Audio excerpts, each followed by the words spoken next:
सरकारची भूमिका मांडलेली आहे।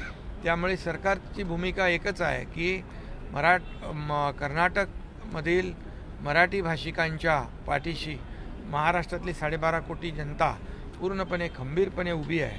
आणि जे सर्वोच्च न्यायालयामध्ये प्रकरण सुरू आहे यासाठी देखील महाराष्ट्र सरकारच्या वतीने अनेक तज्ज्ञ वकिलांची फौज काम करते आहे। आणि आणखी जे जे काही करावं लागेल ते आपण करू। त्याचबरोबर सीमावर्ती भागामध्ये देखील अनेक शैक्षणिक संस्था आहेत, त्यांना मुख्यमंत्री निधीतून अनुदान देखील आपण दिलं।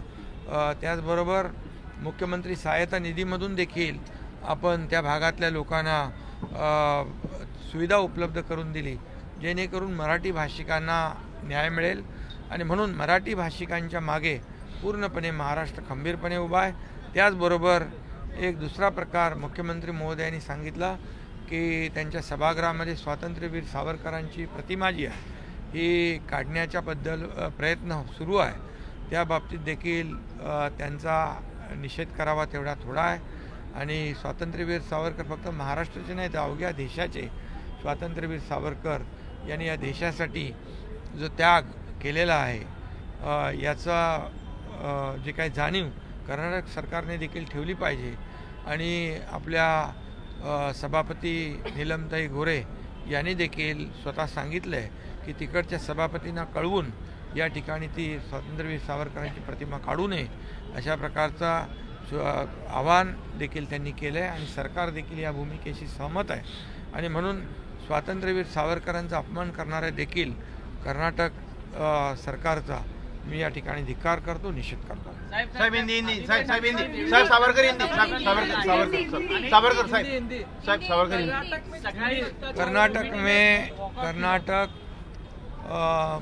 में आज जो मराठी भाषिक है उन्होंने मराठी भाषिक लोगों का एक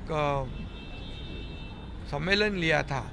और इसमें कोई इस देश में कोई भी कहीं भी रह सकता है, कहीं भी जा सकता है, कहीं भी ऐसी मीटिंग कर सकता है, सम्मेलन ले सकता है। लेकिन यहाँ कर्नाटक सरकार ने जो दमन चक्र चलाया, जो उनकी जो सम्मेलन है उसे लेने वाले जितने भी लोग हैं मराठी भाषिक, मराठी एकीकरण समिति के कई माजी आमदार है, माजी महापौर है, इनको और 100 से ज़्यादा लोगों को मराठी भाषिक भाई और बहनों को अरेस्ट करने का पाप किया है। इसका मैं धिक्कार करता हूँ, निषेध करता हूँ। और मराठी भाषिक जनता जो है वहाँ पर उसके पीछे शुरू से हिंदू हृदय सम्राट बाला साहेब ठाकरे जी ने भूमिका ली थी, वही भूमिका हमारी भी है, वही भूमिका हमारी सरकार की भी है।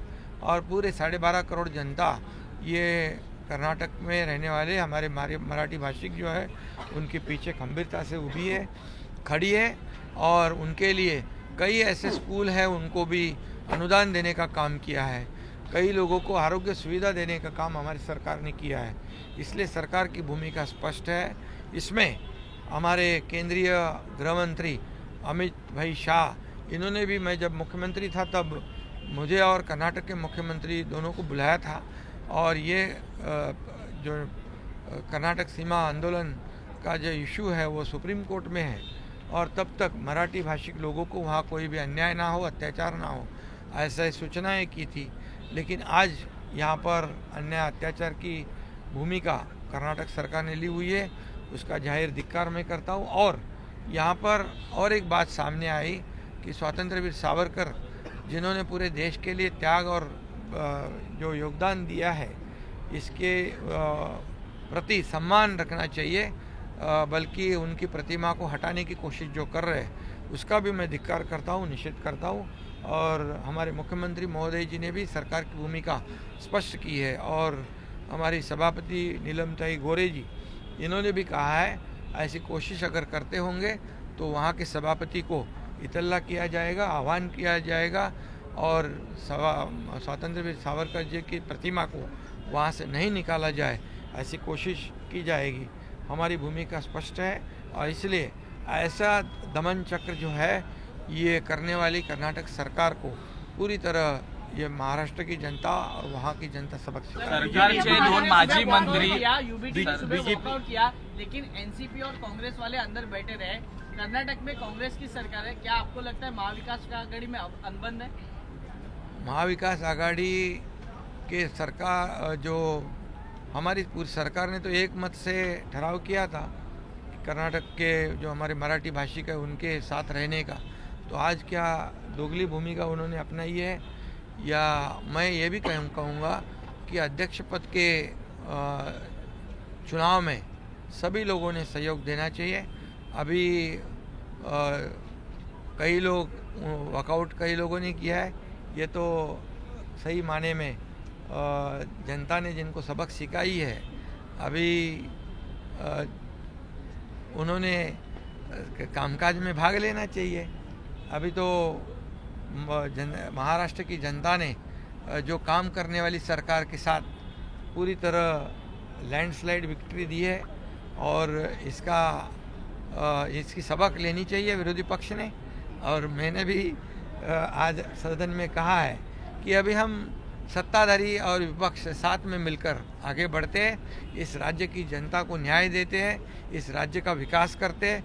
ये राज्य का विकास किया है, ये राज्य के जनता के लिए कल्याणकारी योजनाएं की है, इसी का प्रतिबिंब जो है इस चुनाव में हमने देखा है। लाडली बहना हो, लाडले भाई हो, लाडले किसान हो, सभी लोगों ने एकमुश्त होकर एकजुट होकर यहाँ पर महायुति सरकार को जिताया है। यही पेट दर्द उनके है।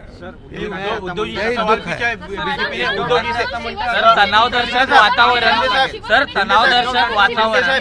शिंदे साहब, बीजेपी ने उद्धव जी से सवाल पूछा है कि क्या वो सावरकर के अपमान पर चुप बैठेंगे या फिर कांग्रेस से सवाल पूछेंगे? इससे पहले सावरकर जी के अपमान के बारे में चुप्पी साधे बैठे, इसलिए तो हमें तो नई सरकार गठित करनी पड़ी।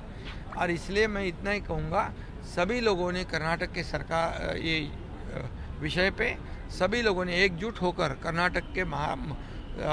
कर्नाटक में रहने वाले हमारे मराठी भाषिक जो है उनका साथ देना चाहिए।